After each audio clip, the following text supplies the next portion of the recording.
देवतुल्य भाइयों, मार्ग शक्ति स्वाध्याय चिंतन का क्रमांक है 218 और आज हमारे बीच में आदरणीय आशीष सिंह साहब जो एडिशनल जनरल मैनेजर है BSNL में, और उनका टॉपिक है आज की युग गीता प्रज्ञोपनिषद पार्ट 3।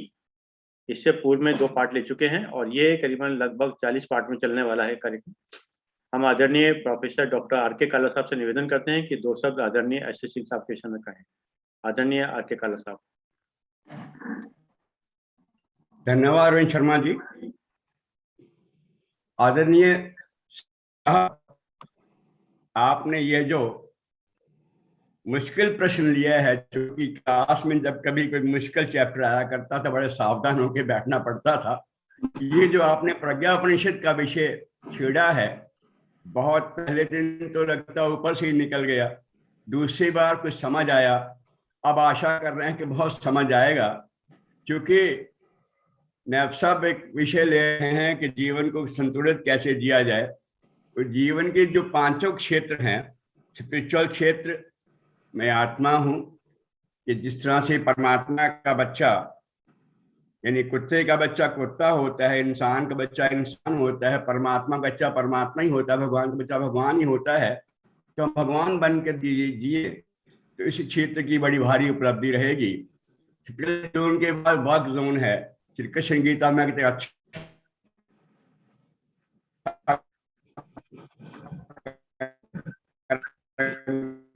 ताकि हमारा जीवन अच्छा चलता है, प्रेम बहुत बड़ी चीज होती है। इसके बाद सोशल जोन जो है, ऐसा हम देंगे वैसा हमको मिलेगा। फैमिली जोन है।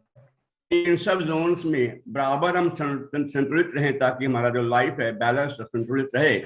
आपने इस विषय में बड़े सारे एरियाज को टच किया है, छुआ है, और आशा करता हूं कि जिस तरह से आप अपनी बात के बड़े खुले ढंग से खुल कर कहते हैं, स्ट्रेस ये कहते हैं, जहां बात समझ नहीं आती वहां समझाते भी हैं। तो आपसे आशा करते हैं कि बहुत उसी तरह से आप जिस तरह समझाते आए अपनी शैली में, आज शुरू करें। आपका बहुत बहुत आभार Shri Singh. Thank you sir, thank you साहब।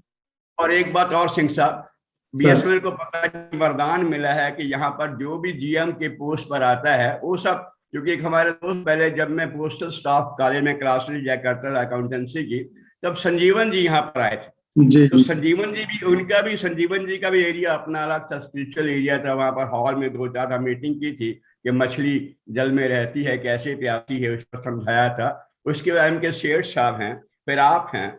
मुझे लगता है BSNL को एक वरदान है कि यहाँ जो भी GM+ की पोस्ट पर आएगा वो आध्यात्मिक क्षेत्र में होगा। तो आप रूहानी क्षेत्र में बहुत आगे हैं, जैसे संसारिक क्षेत्र में हैं। तो आपसे बहुत कुछ आशाएं हमारी हैं। धन्यवाद सर। ये यहाँ के फर्टाइल लैंड का ही योगदान है, बाकी हम लोग आते हैं तो यहीं से प्रेरणा आप लोगों को मिलती है, उस दिशा में भी चल पड़ते हैं। तो हम लोग कक्षा को प्रारंभ करने के साथ साथ एक बार उस गुरु चेतना से, परम चेतना से जुड़ने का प्रयास करें, ताकि जो कुछ भी गुरु चेतना कहना चाह रहे हैं उसको हम लोग आत्मसात करने का प्रयास करें। उसकी चेतना के साथ में साझ्यता स्थापित करके, रेजोनेंस बना करके गायत्री महामंत्र को एक बार हम सभी लोग एक स्वर में, मन में या उच्चारण के साथ में उच्चारित करें और उसके साथ में तन्मय और तत्पर हो जाए। ओम भूर्भुवः स्वः तत्सवितुर्वरेण्यं भर्गो देवस्य धीमहि धियो यो नः प्रचोदयात्। असंभवं संभवं कर्तुं प्रचंड झंझावृत अवरोध सक्षम युगस्य निर्माण कृते समुद्यतं परम महाकालुं नमाम्यहम्।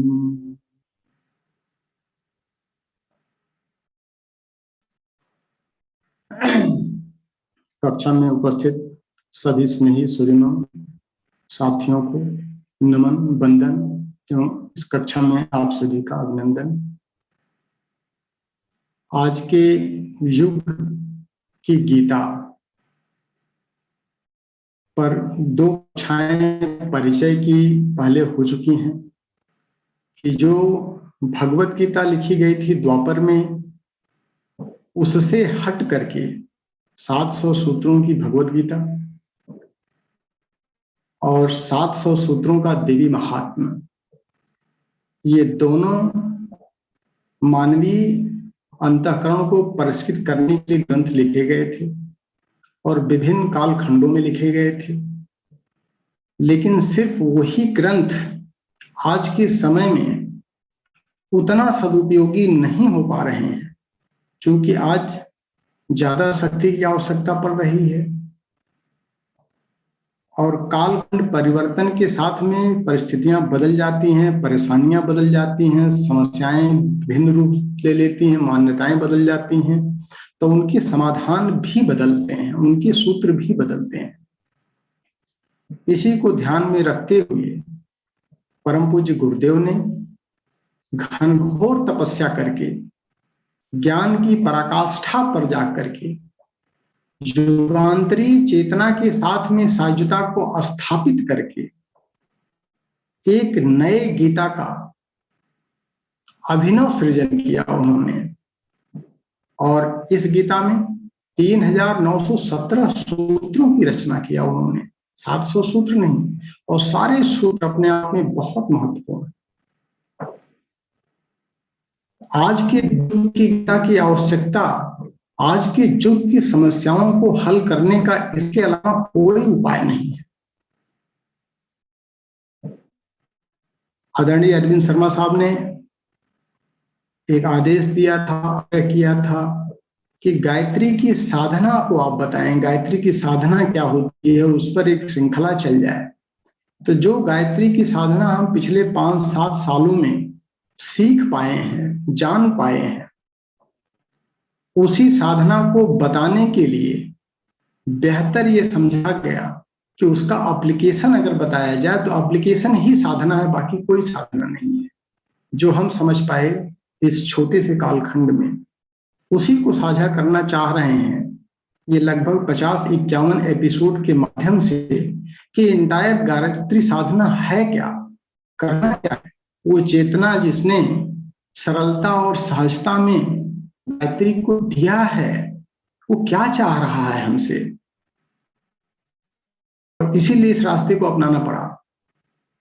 और आज के युग की गीता इतनी सरल है, इतनी सहज है, एक साधारण लेमैन, अनपढ़ आदमी वो भी बहुत आसानी से समझ सकता है, और जो विद्वता की पराकाष्ठा पर है वो भी समझ सकते हैं अपने हिसाब से। लेकिन समझना ही काफी नहीं है, उसको करना पड़ेगा। सूत्र दिया है उसमें, तो इन सूत्रों के माध्यम से जो 2 एपिसोड पहले हो चुके हैं, वो परिचय था कि क्यों इसकी आवश्यकता पड़ी, अभिनव रचना की आवश्यकता परम गुरुदेव को क्यों पड़ी। उन्होंने 8 ग्रंथों का भाष्य लिखा, इतने सारे ग्रंथों की रचना की, लेकिन 2 ग्रंथ आज के युग की गीता के लिए प्रज्ञोपनिषद और पौराणिक शैली में कथानक के रूप में व्याख्या करने के लिए जन सामान्य के लिए उसी को प्रज्ञा पाठ के रूप में दे दिया, ताकि लोग कथा कहानी के माध्यम से भी ज्ञान को आत्मसात कर सकें। लेकिन जो पढ़ा लिखा वर्ग है, थोड़ा सा भी समझ रखता है, उनसे वो चेतना अपेक्षा करती है कि उसकी फिलॉसफी को समझ करके जीवन में आत्मसात करके उसकी सारी समस्याओं का हल निकालें। ये हमारा दायित्व बनता है, ये हमारा धर्म है। तो एक तो चर्चा एक क्लास की हुई थी कि क्यों जरूरत पड़ी, और जरूरत पड़ी तो उन्होंने किया क्या, कौन सी गायत्री साइंस उन्होंने बताया इसने तपस्या के बाद। और दूसरे परिचय की कक्षा जो हुई कि मानव जीवन के सारे पहलुओं को, चाहे वो व्यक्तिगत हो, चाहे वो सामाजिक हो, चाहे वो पारिवारिक हो, चाहे वो आत्मिक स्तर पर हो, चाहे वो सृष्टि के साथ में सामंजस्य स्थापित करने के लिए सारे घटकों की बात हो, सबको उन्होंने इन 42 अध्यायों में पिरोया है, एक बढ़िया सा सरल सहज सूत्र दिया है। और ऋषि चिंतन का जो सबसे महती दायित्व होता है कि वो तपश्चर्या की पराकाष्ठा पर जाकर के चेतना के उस आयाम से एक सरल और सहज सूत्र दे दें, ताकि जन सामान्य उसको एडॉप्ट करके अपने जीवन को कृतकृत्य कर सके। तो दूसरे परिचय की कक्षा में एक एक अध्यायों पर कितने तरह के प्रश्न किए गए थे, इस पर चर्चा हुई थी। आज तीसरी कक्षा में एक एक अध्यायों को पकड़ा जाएगा। पहला अध्याय जो आज का है कि जब कुछ हम करने चलते हैं तो आवश्यकता ही आविष्कार की जननी होती है। हमको आविष्कार करना है, आवश्यकता के लिए जिज्ञासा, और बिना जिज्ञासा के कुछ प्राप्त आज तक नहीं हुआ। तो लोक कल्याण की जिज्ञासा क्या है? लोक कल्याण जिज्ञासा टोटल इसके अंदर 85 सूत्र हैं और 85 श्लोकों के माध्यम से इसमें से 4-5 सूत्र हमारे जीवन को बहुत प्रभावित किया, जिस पर हमने साधना किया, उसकी भी हम चर्चा करेंगे कि कौन से सूत्र हमारे ढेर सारे भ्रांतियों को दूर किए, उनकी साधना हमारे जीवन में चमत्कार पैदा हुआ, जो हम विश्वास स्वयं नहीं कर पा रहे थे। भी सूत्र इसके अंदर आएंगे, उन पर भी चर्चा कर ली जाएगी। तो एक बार उन संस्कृत को न लेकर के उसके ऊपर जो सरल उन्होंने टिप्पणी दिया है उसको पकड़ लेते हैं, उसको एक बार पढ़ लेते हैं, और बहुत ही सरल है वो। उसके बाद इस पूरे अध्याय में कोर क्या है, टर्निंग पॉइंट क्या है, वो 8-9 पॉइंट्स जिसकी फिलॉसफी को समझने की आवश्यकता है। चूंकि वरिष्ठों का ये वर्ग है, तो यहाँ पर प्रयास ये रहे कि हम लोग जिस चेतना के आयाम पर चल रहे हैं, उस चेतना के आयाम पर इसके तथ्यों को, इसके दर्शन को, इसकी फिलॉसफी को समझ करके फिर यथार्थ की तरफ बढ़ें। इसको औपनिषदीय शैली में ज्ञानात्मक चर्चा की गई है और पौराणिक शैली को भी इसके अंदर अडॉप्ट किया गया है कथानक के माध्यम से। तो कथानक को हम समझने का प्रयास करें। कथानक माध्यम इसलिए ऋषि चिंतन करता है ताकि सामान्य को समझने में सरलता अनुभूत,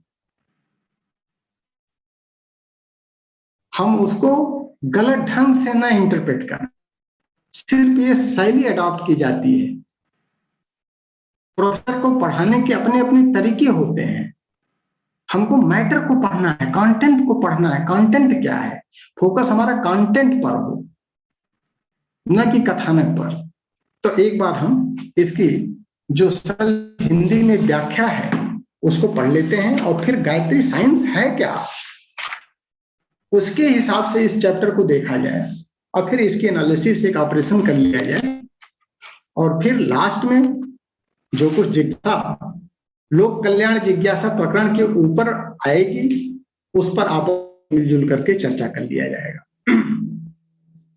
तो 85 सूत्रों में लोक कल्याण के लिए जन जन तक धर्म धारणा का प्रसार विस्तार करने का व्रत लेकर निरंतर विचरण करने वाले नारद ऋषियों में सर्वश्रेष्ठ गिने गए और देवर्षि के मूर्धन्य सम्मान से विभूषित हुए। एकमात्र उन्हीं को ये सुविधा प्राप्त थी कि कभी भी बिना किसी रोक टोक विष्णु लोक पहुंचे और भगवान के निकट बैठकर अभीष्ट समय तक प्रत्यक्ष ज्ञान चर्चा करें। ये विशेष सुविधा उन्हें लोक कल्याण को ही आत्म कल्याण मानने की परमार्थ परायणता के कारण मिली। वे समय समय पर भगवान के समीप पहुंचते और सामयिक समस्याओं पर विचार करके तद अनुरूप अपना मत बनाते और भावी कार्यक्रम निर्धारित करते रहते। दूसरे स्टेंजा में आता है कि एक बार उनके मन में जिज्ञासा उठी कि उच्च स्तर के लोग तो ब्रह्म विद्या के गहन अवगाहन के लिए समय निकाल लेते हैं। संचित सुसंस्कारिता के कारण कठोर व्रत साधना, योगाभ्यास एवं तप साधना भी कर लेते हैं, किंतु सामान्य जनों की मन स्थित परिस्थिति उथली होती है। ऐसी दशा में वे अधिक कर नहीं पाते हैं। थोड़े में सरलता पूर्वक आत्म कल्याण का साधन बन सके, ऐसा मार्गदर्शन उन्हें प्राप्त नहीं होता है। अस्त भगवान से पूछना चाहिए कि सर्वसाधारण की सुविधा का ऐसा ब्रह्म ज्ञान, आत्म योग साधन क्या हो सकता है जिसके लिए कुछ अतिरिक्त न करना पड़े। मात्र दृष्टिकोण एवं जीवन चर्या में थोड़ा परिवर्तन करके ही जीवन लक्ष्य को पूरा करने का प्रयोजन सध जाए। इस पूछताछ के लिए देवर्षि नारद वैकुंठ लोक पहुंचे। नारद के नमन बंदन किया। भगवान ने भी उन्हें सम्मानित किया। परस्पर कुशल क्षेम के उपरांत अभीष्ट प्रयोजन पर चर्चा प्रारंभ हुई। संसार की कल्याण कामना से युक्त थी। प्रसन्नचित देवर्षि ने विनय पूर्वक पूछा, देव, संसार में जीवन चर्या को ही साधनामय बना लेने और परम लक्ष्य प्राप्त कर लेने का सरल उपाय बताएं। ऐसा सरल जिसे सामान्य जन में समाविष्ट करना कठिन न हो, घर छोड़कर कहीं न जाना पड़े और ऐसी तप्त दीक्षा न करनी पड़े जिसे सामान्य स्तर के लोग न कर सकें। नारद की जिज्ञासा जानकर भगवान बहुत प्रसन्न हुए और बोले, देवर्षि, आप तो हमारे मन की बात कह रहे हैं। समय की आवश्यकता को देखते हुए इस प्रसंग पर चर्चा होना और निर्धारण को व्यापक किया जाना आवश्यक भी था। इन दिनों सर्वत्र अनास्था का दौर है।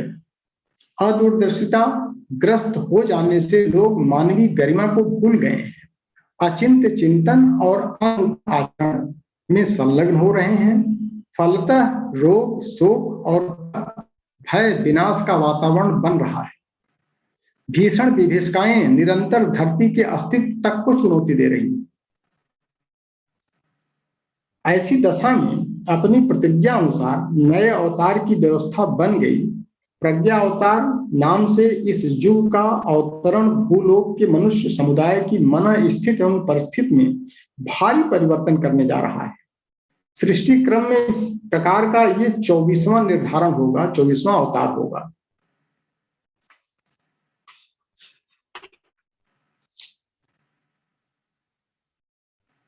जब मनुष्य अपने बल से दलदल से ऊपर नहीं पाते तो मुझे अवतार लेकर परिस्थितियां सुधारनी पड़ती हैं।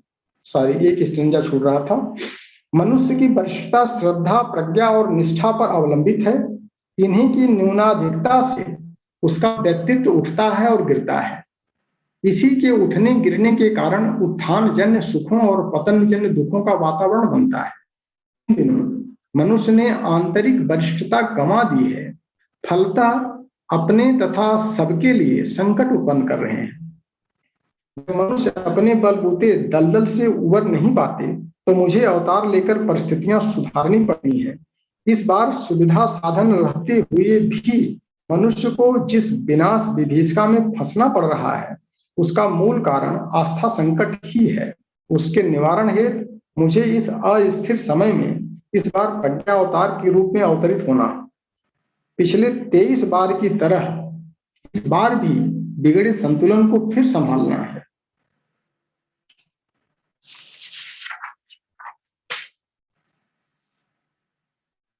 निराकार होने के कारण मैं प्रेरणा ही भर सकता हूं। गतिविधियों के लिए शरीरधारियों का आश्रय लेना पड़ता है। इसके लिए वरिष्ठ आत्माएं चाहिए। इन दिनों अग्रभूत बनाने के लिए उन्हीं वरिष्ठ आत्माओं को खोजना, उभारना और सामर्थ्यवान बनाना जिससे कि अपने प्रभाव वर्चस्व में वे समूचे समुदाय को दिशा बदल सकें, समूचे वातावरण में परिवर्तन प्रस्तुत कर सकें। हे नाथ, इसके लिए हम लोग संयुक्त प्रयास करें। हम प्रेरणा भरें, आप संपर्क साधें और उभारें। इस प्रकार वरिष्ठ आत्माओं की प्रसुप्ति जागेगी और वे युग मानवों की भूमिका निभा सकने में समर्थ हो सकेंगे। इससे आपके आगमन और हमारे आमंत्रण का उभय पक्षी प्रयोजन पूरा होता है। तब नारद ने उत्सुकता पूर्वक पूछा, हे देव, इसके लिए क्या करने की आवश्यकता है? वरिष्ठों को कैसे ढूंढा जाए, उन्हें क्या सिखाया जाए और क्या कराया जाए, जिससे युग संधि की इस बेला में अपनी भूमिका से मूर्धन्य आत्माएं स्वयं धन्य बन सकें और समय को धन्य बना सकें। भगवान बोले, हे तात, युग सृजन का अभियान आरंभ करना चाहिए। जिनमें पूर्व संचित संस्कार होंगे वे युग निमंत्रण सुनकर मौन बैठे नहीं रह सकेंगे, उत्सुकता प्रकट करेंगे, समीप आएंगे और परस्पर संबद्ध होंगे। ऐसे लोगों को सत्पात्र माना जाए और उन्हें उस तत्व ज्ञान को सार संक्षेप में हृदयंगम कराया जाए, जिसे अमृत कहा गया है, जिसकी तुलना सदा पारसमणि और कल्प वृक्ष से होती रही है। वही तत्व ज्ञान तुम्हें बताता हूं। तत्व चिंतन से ही प्रज्ञा जगती है। प्रज्ञावान आत्मनिर्माण में जुटता है। जिसके लिए आत्मनिर्माण पाना संभव हो सका है, उसके लिए विश्व निर्माण की भूमिका निभा सकना अति सरल है। भले ही वो बाहर से कठिन दिखती हो, ज्ञान ही कर्म बनता है और कर्म से प्रयोजन पूरे होते हैं, इसमें कोई संदेह नहीं। उस सद्ज्ञान की देवी महाप्रज्ञा है, जिनकी इन दिनों उपासना, साधना और आराधना का व्यापक उपक्रम बनना चाहिए।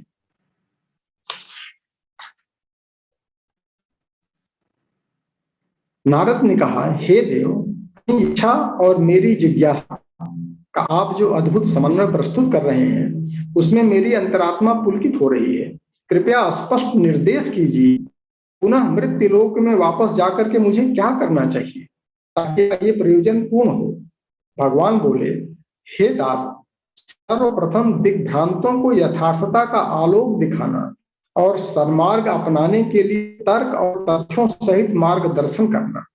दूसरा, इस आधार पर उभरे हुए उत्साह को किसी सरल कार्यक्रम में जुटा देना ताकि युग धर्म में वे परिचित और अभ्यस्त हो सकें। इन दो चरणों को जाने पर आगे की प्रगति का आधार मेरी अवतरण प्रक्रिया युगांतरी चेतना स्वयं संपन्न कर लेगी। नारद ने पूछा, भगवान और भी स्पष्ट करें कि क्या करना है और क्या कराना है। भगवान बोले, हे तात, एक बार उत्तराखंड के हिमाच्छादित एक सुखारण्यक में महाप्राज्ञ पिपलाद ऋषि के तत्वाधान में 5 दिवसीय प्रज्ञा सत्र संपन्न हुआ। उसमें क्रमशः अष्टावक्र, श्वेत केतु, श्रृंगी, उद्दालक, दुर्वासा ने 5 जिज्ञासाएं रखी थी। तत्वदर्शी प्राज्ञ ऋषि उनके समक्ष ब्रह्म विद्या का सार संक्षेप प्रस्तुत किया था। वो सर्वसाधारण के समझने समझाने योग्य है। लोक परलोक में उभय पक्षी रिद्धि सिद्धियां प्रदान करने वाला भी है। उस प्रसंग का स्मरण दिलाता हूं और ध्यान मग्न होकर के हृदयंगम करो, सुनियोजित करो और प्रज्ञा पुराण के रूप में सर्वप्रथम आत्माओं को, तदुपरांत सर्वसाधारण को हृदयंगम कराओ। नारद समाधिस्थ हो गए। भगवान ने उस समय प्रज्ञा पुराण कंठस्थ करा दिया और कहा, इसे युग चेतना की वर्षा मेघों की तरह सर्वत्र बरसाओ। अनास्था के आतप से सूखी धर्म को फिर से हरी भरी बना दो। तुम्हारा प्रथम काम यही है। नारद बोले, ये ज्ञान पक्ष हुआ जिसे कहा या सुना जाता है। अब इसका कर्म पक्ष बताइए, जो करना है और कराना भी पड़ेगा। ज्ञान और कर्म के समन्वय से ही समग्रता उत्पन्न होती है। विष्णु भगवान ने कहा, ज्ञान के लिए प्रज्ञा पुराण का कथा विवेचन उचित होगा और कर्म के लिए प्रज्ञा अभियान की बहुमुखी गतिविधियों में से प्रगल्भों को उन्हें अपनाने की प्रेरणा निरंतर देनी चाहिए। युग सृजन में सहयोग करने के लिए सभी भावनाशीलों को समयदान, अंशदान की उमंग उभारनी चाहिए। वरिष्ठों की इस संयुक्त दुर्गा अवतरण जैसी प्रचंडता उत्पन्न होगी और युग समस्याओं के निराकरण में समर्थ होगी। आज धर्म चेतना को पुनर्जीवित करने के लिए की अधिष्ठात्री महाप्रज्ञा ऋतंभरा गायत्री को लोकमानस में प्रतिष्ठा किया जाए। हे नारद, पराक्रम की प्रखरता के लिए सर्वत्र यज्ञी पवित्रता, अर्ता एवं प्रचंडता को प्रखर करने की आवश्यकता है। युग देवालय प्रज्ञा पीठों के रूप में बने, वहां से सृजनात्मक और सुधारात्मक सभी प्रवृत्तियों का सूत्र संचालन हो, जिससे मनुष्य का स्वरूप एवं भविष्य सुधरे, साथ परिवर्तन के लिए आवश्यक पृष्ठभूमि भी बनने लगे। युग संधि की 20 वर्ष प्रभात की परिवर्तन की तरह इसमें अवास्तविकता की गलाई और सदासहता की ढलाई होगी।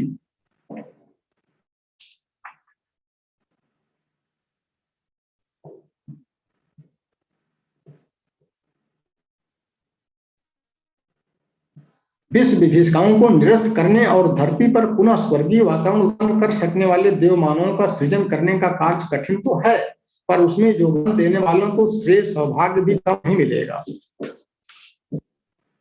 अस्तु जागृत आत्माओं तक मेरा ये संदेश पहुंचाना है कि वे इस अनुपम अवसर की उपेक्षा न करें, बड़ा साहस करें, बड़ा प्रतिफल अर्जित करके कृत बने।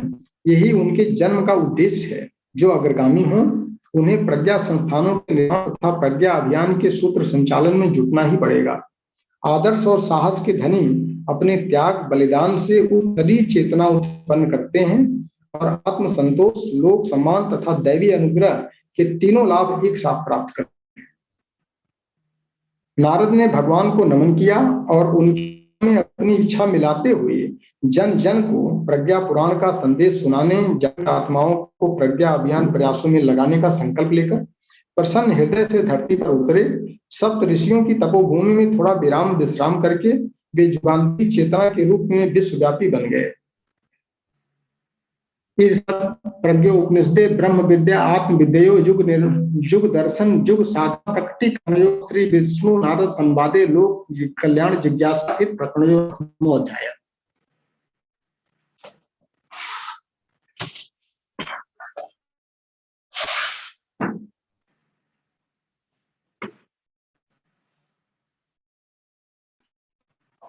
इस तरह से टोटल 85 सूत्र थे जिनकी टीका पूज्य गुरुदेव ने स्वयं चेतना से लिखा है। उस टीका के ऊपर भी कुछ सरल व्याख्या हमारे वरिष्ठों ने किया है, जो परम पूज्य गुरुदेव के सानिध्य में अपनी तप साधना कर रहे थे। उसको और सरल कथानकों के माध्यम से उसको और अभिव्यक्त किया है। लेकिन जो हमने पढ़ा वो सिर्फ परम पूज्य गुरुदेव की उस हिंदी टीका को पढ़ा है जिसकी अभिनव रचना उन्होंने किया है। अब प्रश्न आता है कि वैसे तो काफी सरल है, लेकिन इसके जो टर्निंग पॉइंट्स हैं, जो पूरे 85 सूत्रों को कई बार पढ़ने के बाद जिसने हमारे लिए किया, हम पाए हैं इसको, वो हम शेयर कर पाएंगे आपको। बाकी इसका अर्थ क्या है, इसका मतलब क्या है, वो अपनी अपनी चेतना के हिसाब से आप देखें। कथानक क्या आ रहा है कि नारद बैकुंठ लोक में जाते हैं। बैकुंठ लोक में जो इस सृष्टि के संचालक हैं, पालक पोषक परिवर्तक हैं, उनके साथ चर्चा करते हैं। उनकी चर्चा को फिर कोडिफाई करते हैं और फिर आकर के धरती पर बताते हैं। यही सूत्र संचालक की टोटल का इसमें आती है। नारद यहाँ पर वरिष्ठ हैं। क्या दायित्व है कि चेतना के साथ में साझता स्थापित करें और उस सूक्ष्म स्तर की चेतना को जन सामान्य के लिए ट्रांसलेट करें, ताकि जन सामान्य उसको सरल भाषा में समझ करके अपने जीवन में उतार सके। ये इसका कथानक है। अब इसके अंदर गायत्री की साधना क्या है? एक प्रश्न आता है, लोग कहते हैं भाई गायत्री साधना आप बताइए, गायत्री साधना क्या है? चूंकि इसी स्वाध्याय चिंतन के क्रम में हम लोगों ने कई उपनिषदों का अध्ययन भी किया। उसमें एक उपनिषद आया था प्रश्नोपनिषद। प्रश्नोपनिषद में 6 प्रश्न आए थे। 100 प्रश्न की 5 या 6 कक्षाएं हुई थी, संभवतः 5 हुई थी। उसमें 6ठा प्रश्न बड़ा महत्वपूर्ण आया था कि ऋषि भारद्वाज के पुत्र सुकेश पुत्र कह लें, शिष्य कह लें, सब एक है। शिष्य को भी पुत्र। भारद्वाज ऋषि के पुत्र सुकेशा ऋषि ने प्रश्न किया था महर्षि पिपलाद से। पिपलाद जी सत्राध्यक्ष हैं प्रश्नोपनिषद के, कि 16 कला से युक्त उस पुरुष के बारे में बताइए। तो 16 कला से युक्त पुरुष के बारे में जो चर्चा की गई थी छठे प्रश्न में, वो सूत्र था कि स प्राणम असृजत अप्राणात् श्रद्धाम खम वायु ज्योति आप पृथ्वी इंद्रियम मनो अन्नम अन्नाद वीर्यम तपो मंत्रा कर्म लोका लोकेश च नाम च।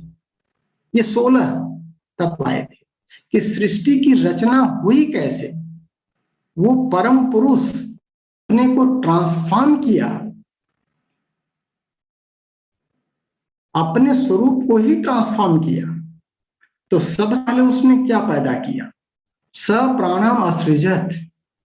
उसने सबसे पहले प्राण तत्व को पैदा किया।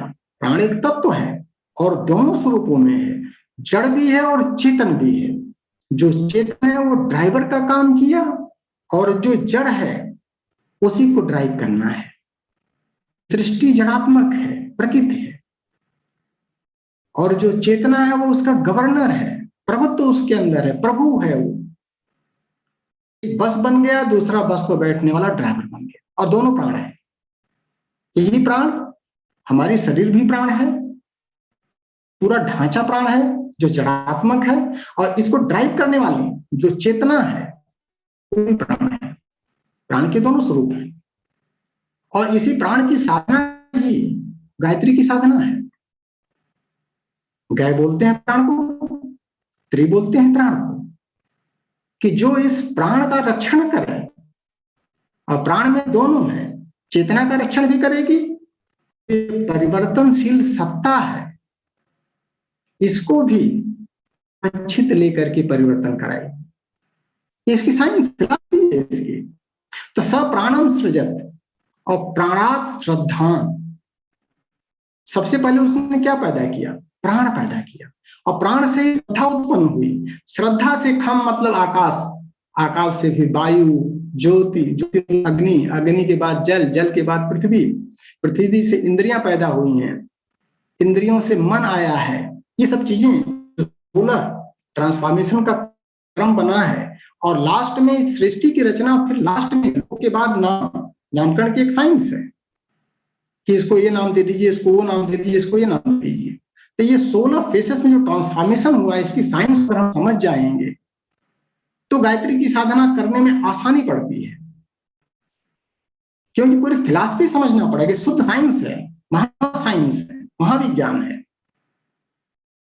तो आत्मा ने, और एक जगह और आता है, आत्मा ने प्राणो जायते। आत्मा ने सबसे पहले प्राण को पैदा किया, और वही आत्मा ही हो रही है।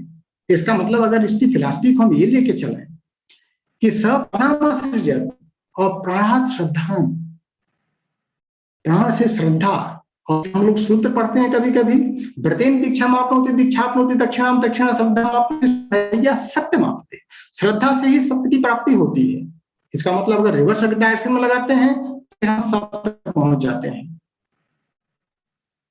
उस आत्म चेतना के साथ में साझता स्थापित करने के लिए श्रद्धा का ही सहारा लेना पड़ेगा। बिना श्रद्धा के सत्य की प्राप्ति नहीं हो सकती है। श्रद्धा क्या है? अंतःकरण में उठने वाली श्रेष्ठता के प्रति प्रेम, असीम लगाव को ही श्रद्धा कहते हैं। श्रद्धा वो कुछ नहीं है कि जो श्रेष्ठता हमारे अंतःकरण में जन्म ले रही है, उसके प्रति अदम्य उत्साह, अदम्य साहस, अदम्य प्रेम के साथ जो लगाव होता है, वही श्रद्धा होती है, और वही सत्य तक ले जाती है व्यक्ति को। और इसी का यहां पर रोल आ रहा है कि लोक कल्याण जिज्ञासा प्रकरण। तो एक सूत्र, जो पहला सूत्र आया है कि लोक कल्याण से आत्म कल्याण होता है, और अगर हम आत्म लोक कल्याण की तरफ पढ़ेंगे तो फार्मूला उलट जाएगा, गलत हो जाएगा। क्योंकि आत्मा का ही विस्तार पूरे संसार में हुआ है। आत्मनो मोक्षार्थम जगत हिताय, में जगत का कल्याण करते हुए आत्मा को मोक्ष मिलेगा। आत्मा तृप्त तभी हो पाएगी, मतलब परमार्थ परायणता से ही सद पाएगा। और अगर हम स्वार्थी होकर के परमार्थ परायणता करने निकलेंगे तो उल्टा स्टेप चलेगा। गायत्री साइंस पे नहीं काम करेगी। गायत्री साइंस क्या कहती है कि चूंकि उसने प्राण को पैदा किया, आत्मा ने प्राण को पैदा किया और सारा ही आत्मा का स्वरूप है और हम भी उसी के स्वरूप हैं, हमारा ही सब कुछ फैला हुआ है। अगर हम विश्व का कल्याण करेंगे, सर्वे भवन सुखना का स्टेप लेना शुरू कर देंगे तो हमारा अपना कल्याण स्वतः होने लगेगा। साइंस है ही। आत्म कल्याण से विश्व कल्याण नहीं, विश्व कल्याण से आत्म कल्याण की तरफ चलना है। ये साइंस से यही कहती है। तो इसका जो पहला सूत्र इस पूरे 85 निकल के आया है कि विश्व कल्याण से आत्म कल्याण सफलता है। और यही गीता में जब अर्जुन पूछता है कर्म है क्या, कृष्ण ने कहा यज्ञार्थात् कर्मणो अन्यत्र लोको अयं कर्म बंधन तदर्थम कर्म कौन्तेय मुक्त संगस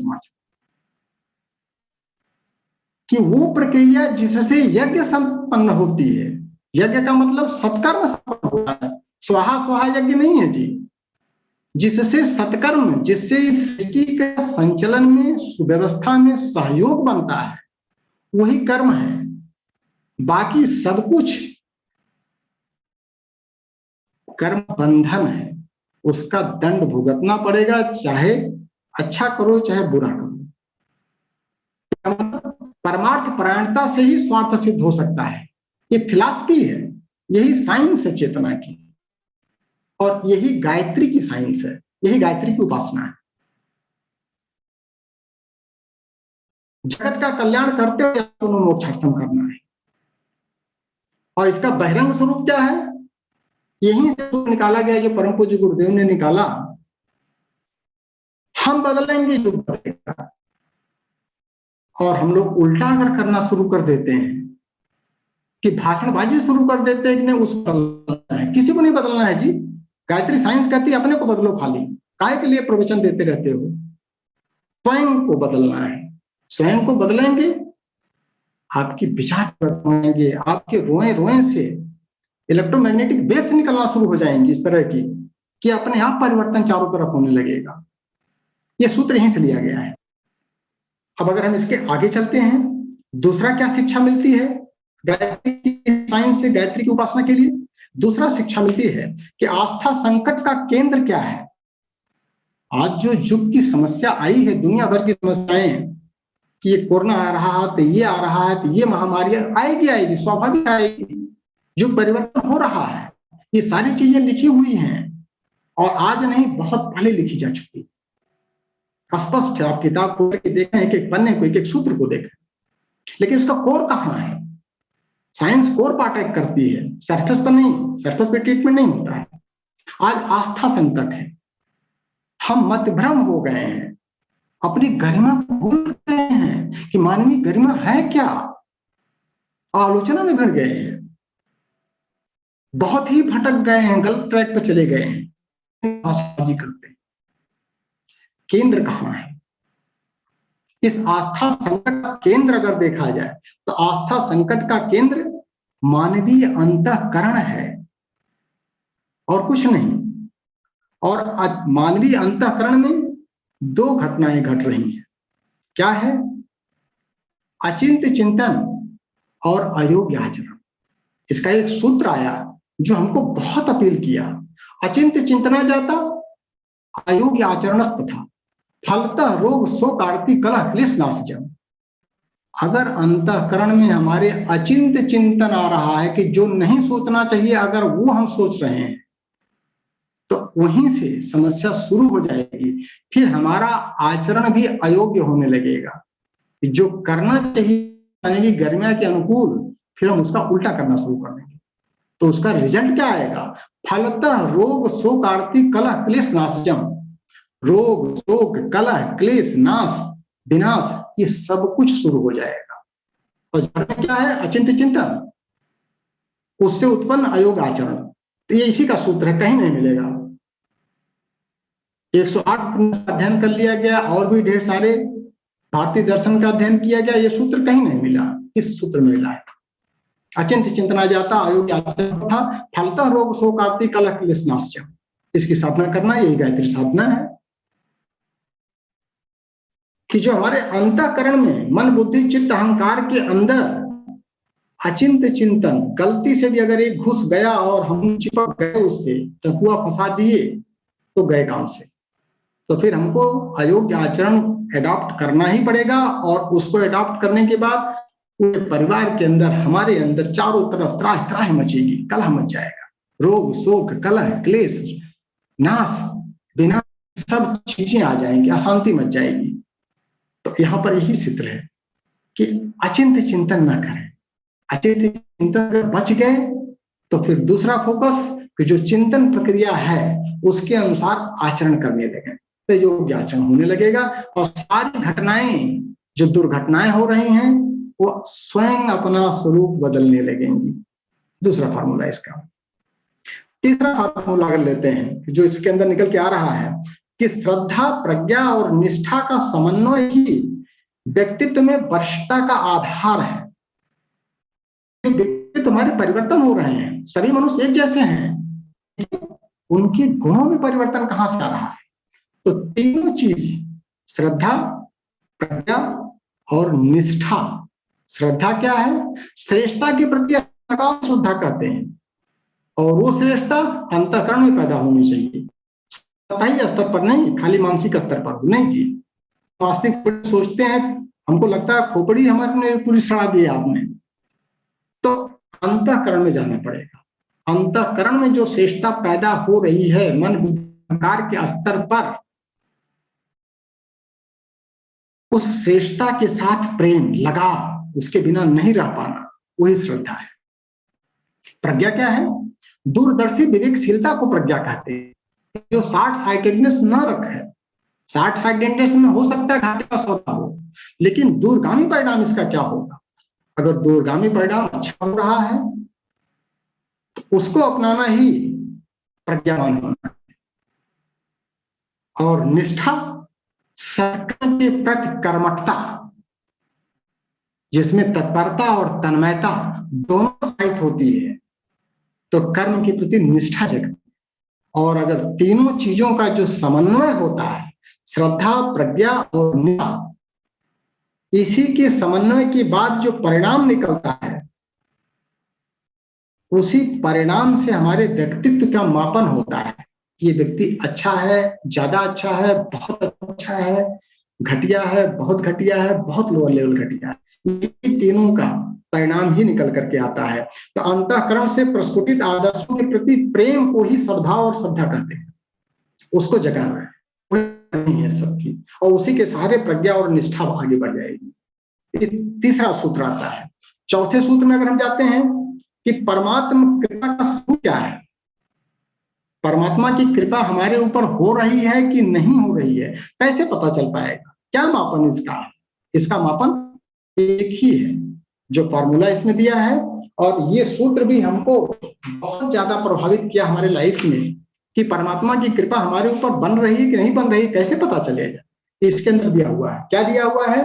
निराकारत्व तो हेतुश्च प्रेरणाम कर्तुम ईश्वरा और शरीर गृहणामि गति संचालने तथा अपेक्षन्ते वरिष्ठाश्च आत्मनः कार्य सिद्धे अगर दूतानिम आदि कर्तुम पुष्पान अन्य से सर्वदा। मतलब परमात्मा ये कहते हैं कि मैं तो निराकार हूं, मैं सिर्फ एक ही काम कर सकता हूं कि अगर तुम्हारे कर्म अच्छे हो रहे हैं, सद्भाव सद्ज्ञान और सत्कर्म का समन्वय बढ़िया हो रहा है, तो मैं तुम्हारे ऊपर कृपा करूंगा। और कृपा करूंगा तो किस स्वरूप में करूंगा? प्रेरणा, सत प्रेरणा तेरे अंतःकरण में उतरना शुरू हो जाएगी। और उसी प्रेरणा के स्वरूप ये तुम्हारे अंदर जो मन बुद्धि अहंकार ये सब जड़ात्मक है, ये शरीर इसी से निर्माण हुआ है, ये उसी दिशा में गति करने लगेगा। तो गति संचालन, ये पूरा समग्र शरीर उस दिशा में मुड़ जाएगा और चल पड़ेगा। तो अगर प्रेरणा अच्छी आ रही है, इसका मतलब परमात्मा की कृपा हमारे ऊपर है। और अगर सत्प्रेरणा हमारे अंदर नहीं उतर रही है, इसका मतलब करेक्शन की आवश्यकता है। और उसमें जो सूत्र का है, तो चिंतन से ही प्रज्ञा जगती है और सद्ज्ञान से ही सत्कर्म सधता है।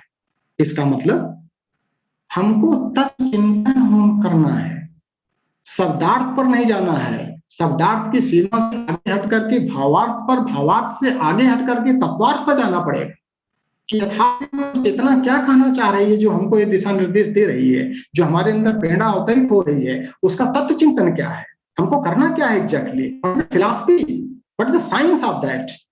जब तक हम उस पॉइंट पर नहीं जाएंगे तो स्वाहा स्वाहा करते रहेंगे, ओम भूर्भुवस्सुः तत्सवितुर्वरेण्यं भर्गो, ये सब करते रहेंगे, कोई फायदा नहीं होने वाला जी। राई रत्ती भर का हल्का फुल्का ऊपरी छिड़काव हो जाएगा व्यक्तित्व पर, अंतःकरण में वो चेतना अवतरित नहीं हो पाएगी, कहने लायक सफलता नहीं पाएगी, क्योंकि हमारी साधना कहने लायक नहीं है। तो गायत्री की साधना का मतलब कि अंतःकरण का टोटल परिमार्जन, का परिवर्तन, प्राण का रक्षण, चेतना का परिष्करण, ये गायत्री साधना जो सूत्रों के माध्यम से हो पाएगी। और अगर हम पांचवा सूत्र लेते हैं तो अग्रदूतों का कर्तव्य क्या है, जो इसी ने दिया है कि वो चेतना कर क्या रही है। तपश्चर्या की पराकाष्ठा पर जाकर शरीर छोड़ने के बाद ऐसे अग्रदूतों को आविष्कार कर रही है, खोज रही है, ढूंढ रही है, उनको जगा रही है, उठा रही है, दौड़ा रही है, चला रही है, उनके अंदर प्रेरणा भर रही है, क्योंकि ईश्वर का काम प्रेरणा भरना है, उनको तैयार करना है, ऐसे वरिष्ठों को, अग्रदूतों को आगे करना है।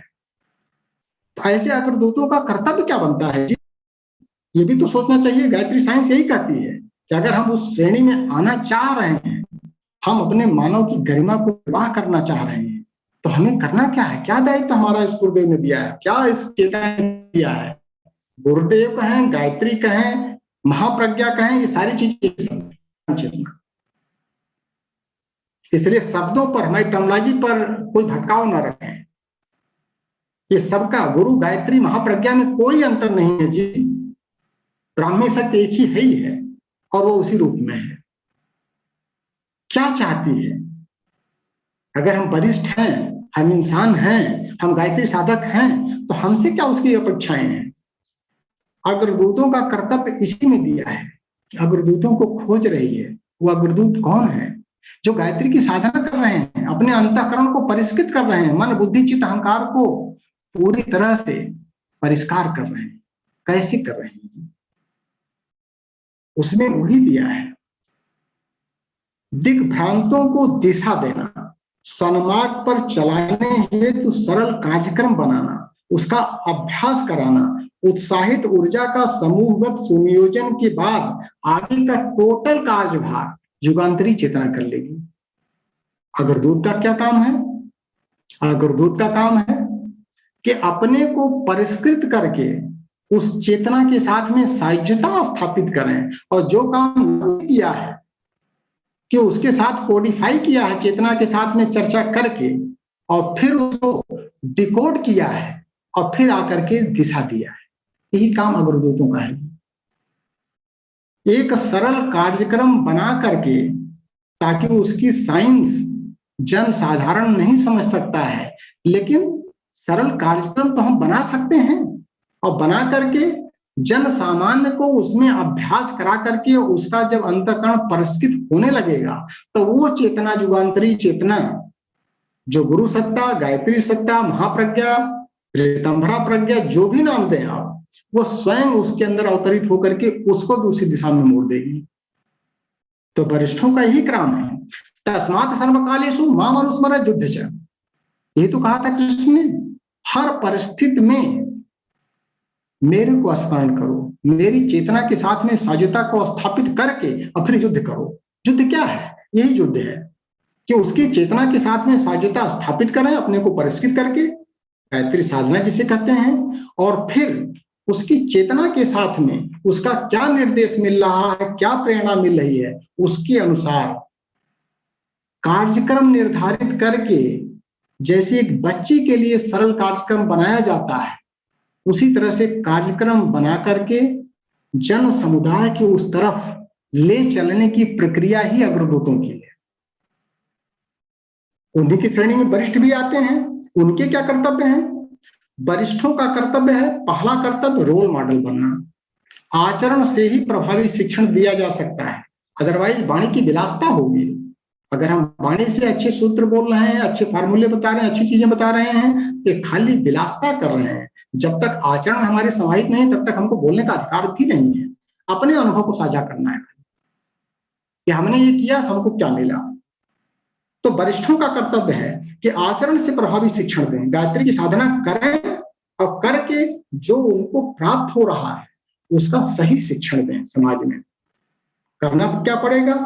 संत हृदय की पवित्रता रखना पड़ेगा, सुधारक की साहसिक प्रखरता रखना पड़ेगा, और ऋषि चिंतन की दिव्य दृष्टि और तत्व दृष्टि भी रखना पड़ेगा। 3 चीजें, संत हृदय की सरलता और पवित्रता, दूसरा सुधारक बहुत प्रखर होता है और साहसी होता है, समाज की दिशा को बदलने का साहस उसके अंदर होता है, वो प्रखरता भी रखना पड़ेगा प्रचंडता के साथ। और तीसरा ऋषि चिंतन की तत्व दृष्टि भी रखनी पड़ेगी, और तीनों के समन्वय को मिला करके अपने व्यक्तित्व में समाहित करना पड़ेगा। यही गायत्री की साधना है, यही गायत्री की साइंस है, यही गायत्री की उपासना और आराधना है। ये वरिष्ठों का काम है, और उसको करके रोल मॉडल बन करके अपने आचरण के माध्यम से इस संस्कार को शिक्षित करना है, इस समाज को आगे ले चलना है। महाप्रज्ञा ऋतंभरा गायत्री की लोकमानस में प्रतिष्ठा। गायत्री क्या है? कोई गायत्री मूर्ति फोटो ये सब नहीं है जी, साइंस है, फिलॉसफी है, जीवन जीने की कला है, प्राण की साइंस है।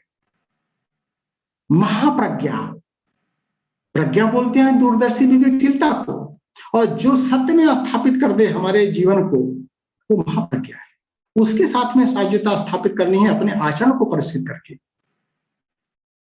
उसके 2 पक्ष हैं, उसी को हम गायत्री बोलते हैं। किसको? महाप्रज्ञा को, ऋतंभरा प्रज्ञा को। एक साधारण आदमी नहीं समझ सकता, इसलिए गायत्री नाम दे दिया। प्राण की साइंस है, चेतना की साइंस है, चेतना को परिष्कृत करने के लिए क्रिया विधि बताई। उसके 2 पक्ष बताया। 2 पक्ष कौन सा है? एक पक्ष जो है वो दर्शन पक्ष है। दर्शन में क्या होता है? तत्व चिंतन, यथार्थ का चिंतन, जिसको हम सद्ज्ञान भी कहते हैं। और दूसरा पक्ष क्या है? व्यवहारिक पक्ष, शालीन आचरण है, सत्कर्म के द्वारा हो सकता है। तो ज्ञान और कर्म, सत्कर्म सद्ज्ञान, ये 2 भुजाएं हैं, इसी के सहारे चलेगी। श्रद्धा, प्रज्ञा और निष्ठा जिसकी चर्चा हुई है, यही उसकी 3 टांग है जी। इसी 3 टांग के सहारे गायत्री चलती है, यही सुपर साइंस है। इसके 2 हाथ हैं, सत्कर्म और सद्ज्ञान, एक तत्व चिंतन और दूसरा शालीन व्यवहार, शालीन आचरण, प्रखर आचरण, और 3 टांग, श्रद्धा, प्रज्ञा, निष्ठा, यही त्रिपुरा गायत्री बोलते हैं। इसी की साधना करनी होती है, और यही साइंस, यही फिलॉसफी है इसकी। और जागृत आत्माओं का युग धर्म क्या है? ज्ञान युक्त कर्म से भक्ति समावेशित करना है। भक्ति समावेशित कैसे हो सकती है? भक्ति की चर्चाएं बहुत चलती हैं।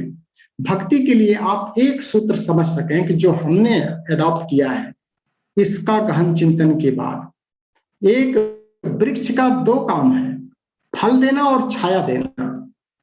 हम वृक्ष बने, वृक्ष बनने के लिए क्या करना पड़ेगा? बीज की तरह से गलना पड़ेगा, अपने को पूरी तरह से गलाना पड़ेगा, सड़ाना पड़ेगा। और जब तक हम गलेंगे नहीं, तब तक हम वृक्ष नहीं बन पाएंगे। और वृक्ष बन करके समाज के लिए फल देना और छाया देना, ये दोनों देना पड़ेगा। और उसके लिए संपूर्ण समर्पण, स्व को परम चेतना के अंदर पूरी तरह से समाहित करना पड़ेगा। उसके साथ में सायुज्यता स्थापित करनी पड़ेगी, तब जाकर के वो शक्ति आएगी और वो चेतना परिष्कृत हो पाएगी। तभी हमारी लोक कल्याण की जिज्ञासा अंदर आग की तरह से पैदा होगी, और फिर वो दिशा धारा अपने आप निर्धारित कर देगी, उसमें अपने को अलग से कुछ करने की आवश्यकता ही नहीं है। तो संपूर्ण समर्पण बीज की तरह से गल करके वृक्ष बनने की प्रक्रिया में ही इसी को भक्ति कहते हैं, इसी का समर्पण योग है और यही त्याग है।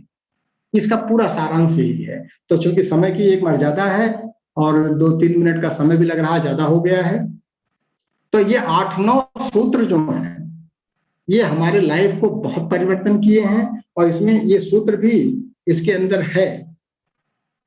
तो चूंकि समय की मर्यादा समाप्त हो चुकी है, समाप्त हो चुका है, मर्यादा तो अभी बची है, तो हम चाहते हैं इस पर अगर कुछ जिज्ञासा बनती है तो उस पर प्रश्न किया जाए। तो लोक कल्याण जिज्ञासा यही है।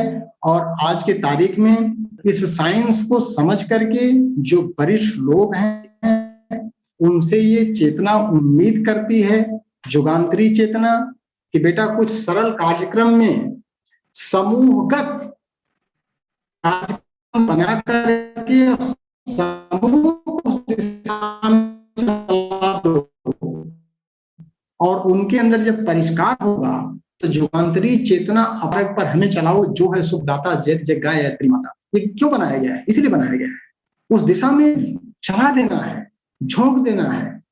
किसको? अपने को। पीछे पीछे सब चल पड़ेंगे। धन्यवाद आदरणीय जिज्ञासा मैं अब अपना अनम्यूट कर देता हूँ। जिस किसी का कोई प्रश्न हो वो पूछ सकते हैं अपने आप को। मैंने अनम्यूट कर दिया गया है।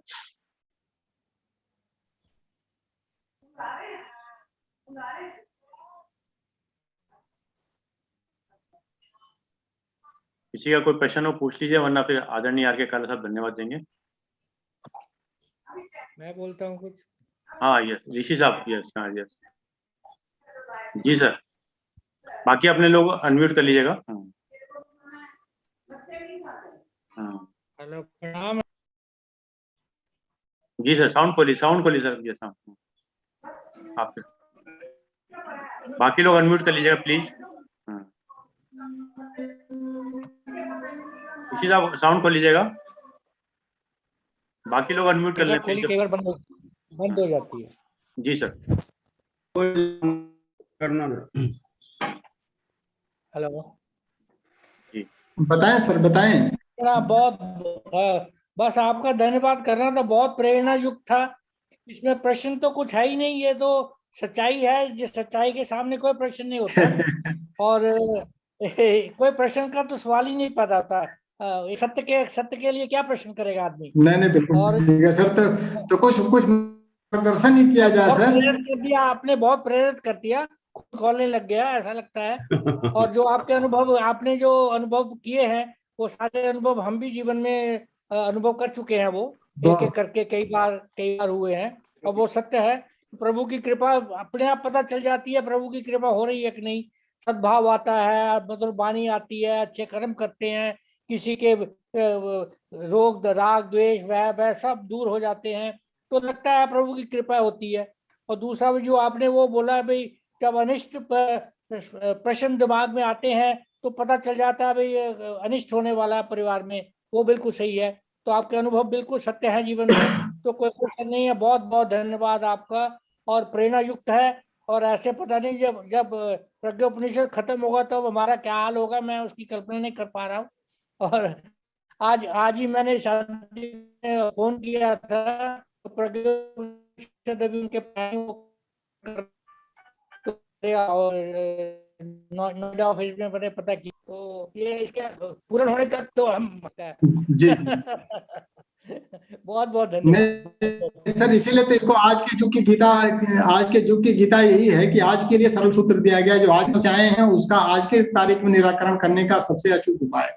बिल्कुल बिल्कुल, ये उसी लाइन में है जैसे हम सोचते आ रहे हैं। मतलब ये हम रास्ते पे, हम ठीक रास्ते पे चल रहे हैं कि नहीं, और अगर भटक रहे हैं तो फिर सीधे रास्ते पे ले आएंगे। Correct sir. Thank you sir, thank you. और किसी का कोई सुझाव, सलाह या कोई जिज्ञासा, मार्गदर्शन? एक ये था कि इसमें थोड़ा आप अगर श्लोक बोल दें तो अच्छा लगता है बीच बीच में, कोई काम का, जैसे बाद में आपने बोले हैं 2-4 श्लोक, तो सूत्र 7-8 बोले हैं, तो उससे जरा और प्रभावी हो जाता तो है। सर हम बता देते हैं, हम तो चूंकि लोग संस्कृत से डरते हैं, हमने सोचा कि जन सामान्य के लिए बनाया जाए। इसका सूत्र जो हमको सबसे ज्यादा अपील किया, जिस पर हमने अपना विशेष रूप से किया है। आपने वो पढ़ा है, अच्छा लगा। जो आपने जो पढ़े हैं, वो जो पढ़ने लायक है वो पढ़ दिया करिए। हाँ नहीं वो सर, अच्छा हम लगेगा। अभी भी पढ़ सकते हैं सर, कोई दिक्कत नहीं है। नहीं हमारे नहीं नहीं, 5-7 अच्छा सूत्र लगा। रखते हैं। जितने लेकिन सामने आपने 7-8 पढ़े समय हैं की उसको। मर्यादा थी, तो हमने सोचा कि सरल शब्दों में ही बताया जाए। कठिन में बताना तो फिर साधनात्मक नहीं रहता है सर। हाँ, नहीं नहीं, साधना ठीक करने के रहा जो बाद आप कर सरलता रहे आनी हैं, चाहिए बहुत सर। इसी इसी लाइन पर चलते रहे। बहुत बढ़िया है, बहुत बढ़िया। और किसी का कोई प्रश्न हो पूछ सकते हैं, और नहीं तो फिर आदरणीय डॉक्टर आर के काला साहब धन्यवाद देंगे। आपने इतना अच्छी तरह समझाया, किसी का कोई प्रश्न बन ही नहीं रहा। किसी का कोई प्रश्न हो, किसी तरह का कोई प्रश्न छोटा नहीं होता है, हर भाई साहब प्रश्न प्रणाम। महत्वपूर्ण होता है। मैं चौहान बोला हूँ बेंगलोर से। हाँ प्रणाम सर, प्रणाम सर। सर आज आप भी कक्षा में हैं, बहुत ही प्रसन्नता हुई सर। आदेश करें सर। अरे साहब धन्यवाद। बहुत शानदार जो है आज का क्लास रहा, वक्तव्य रहा, और काफी प्रेरणा मिली। थोड़ा एक गलना पड़ेगा बीज की तरह, है जी ना? इसको थोड़ा जी एलोबरेट जी। करें थोड़ा। ये सर वीडियो अब बंद आप ये मान के चलें कि अगर वीडियो अगर खोल हमको वृक्ष बनना है, और चूंकि जो उद्देश्य है वरिष्ठों का, जो चेतना ने कहा है, गुरु सत्ता ने कहा है कि वृक्ष बन करके अगर भक्ति को समावेशित करने के लिए वृक्ष बनना पड़ेगा, और जब वृक्ष बनेंगे तभी दूसरों को छाया और फल दे पाएंगे। तो वृक्ष बनने के लिए हम अभी बीज हैं। बीज बिना गले वृक्ष नहीं बन सकता है सर। अगर बीज ये सोच ले कि हम गलें भी ना और पेड़ बन जाएं, तो सर ये फिलॉसफी में नहीं आता है। तो सूर्य को तपना पड़ेगा तभी दूसरों को प्रकाश और ऊर्जा दे पाएगा। तो अगर हमको दूसरों को प्रकाश और ऊर्जा देना, और दूसरा यहाँ कोई नहीं है सर, सब आत्मसत्ता का ही विस्तार है। हमारी ही सत्ता चारों तरफ पेड़ पौधे के रूप में, वनस्पतियों के रूप में, जीव जंतुओं के रूप में फैली है। वहीं से तो फिलॉसफी शुरू हुई है कि लोक कल्याण से आत्म कल्याण की जिज्ञासा और अपने ही स्वरूप का विस्तार। जितने भी महात्मा पैदा हुए हैं, स्वामी विवेकानंद ने क्या कहा, एक एक जीव को उस ब्रह्मलोक तक जाना है। उसका दायित्व किसका है? हमारे कंधे पर है सर। चेतना ने हमारे रूप में उसको, हमको अग्रदूत बना करके भेजा है, तो हमको लेना पड़ेगा। हम ही अग्रदूत हैं, आप अग्रदूत हैं, सभी लोग अग्रदूत हैं सर। इसी तरह से प्रज्ञा प्रज्ञा प्रज्ञा कहने से या गायत्री गायत्री कहने से गायत्री की साधना नहीं हो सकती सर। गायत्री की साधना का यही सूत्र है कि अपने को गलाना पड़ेगा, और जब हम अपने को गला लेंगे, अपने को परिवर्तित कर लेंगे, परिष्कृत कर लेंगे, चेतना के स्वरूप में सायुज्यता को स्थापित कर लेंगे, तो एक एक व्यक्ति को भक्ति पर चलना पड़ेगा। यही भक्ति है सर। तो यही बीज का गल करके वृक्ष बनना, और वृक्ष को बन के फल देना और छाया देना, उसी से परमार्थ परायणता सिद्ध हो पाएगी। और आत्मनो मोक्षार्थम जगत हिताय, अपने को पूरी तरह से गला करके उस स्व में, स्व को पर चेतना में समाहित कर देना, यही तो साधना आत्मनो मोक्षार्थम। और क्या है सर? और आत्मनो मोक्षार्थम होगा कैसे? जगत हिताय से। और जगत हिताय कैसे होगा? फल और छाया दोनों दीजिए सर। सूर्य के दो काम हैं, प्रकाश भी देता है, गर्मी भी देता है, और वही गर्मी हमारे रूप में, चेतना के रूप में, प्राण के रूप में, प्रकाश के रूप में।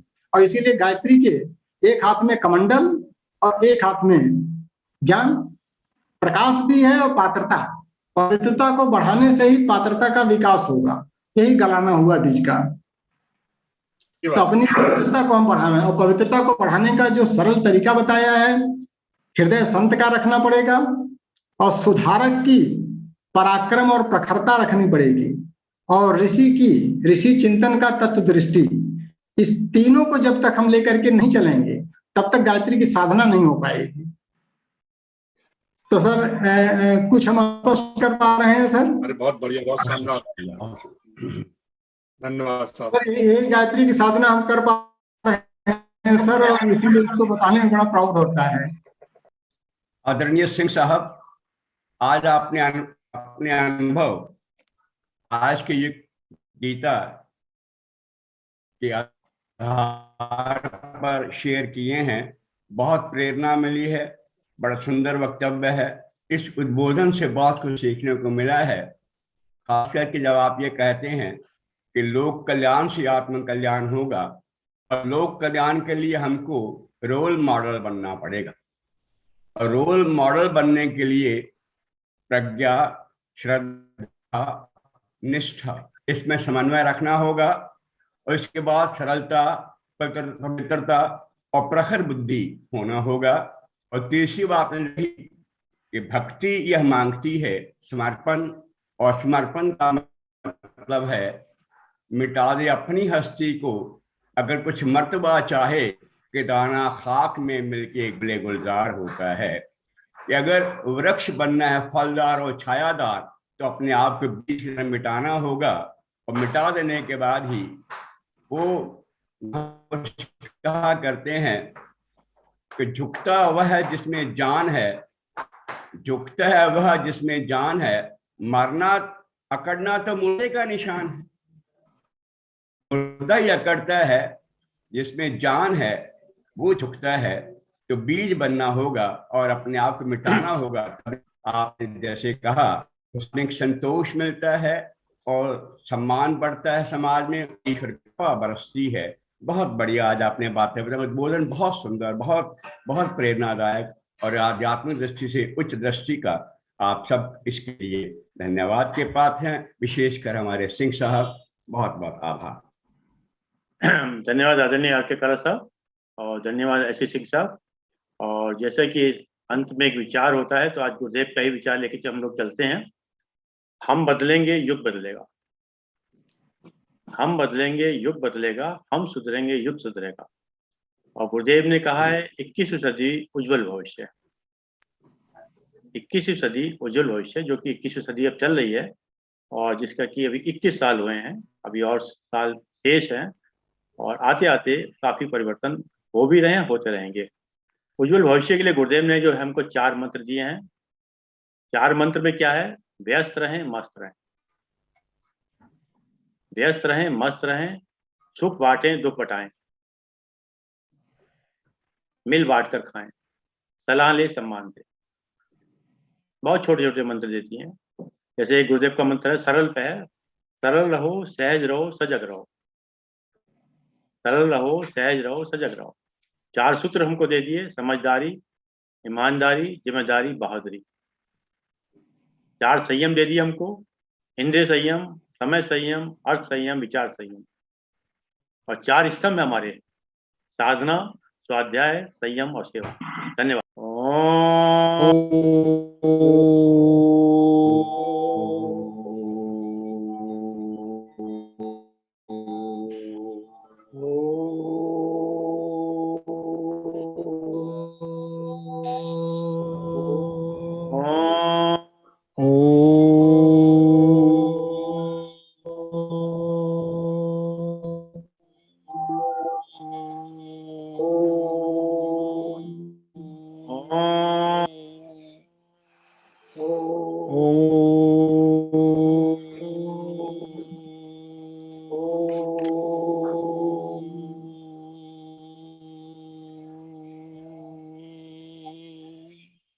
शांति शांति शांति शांति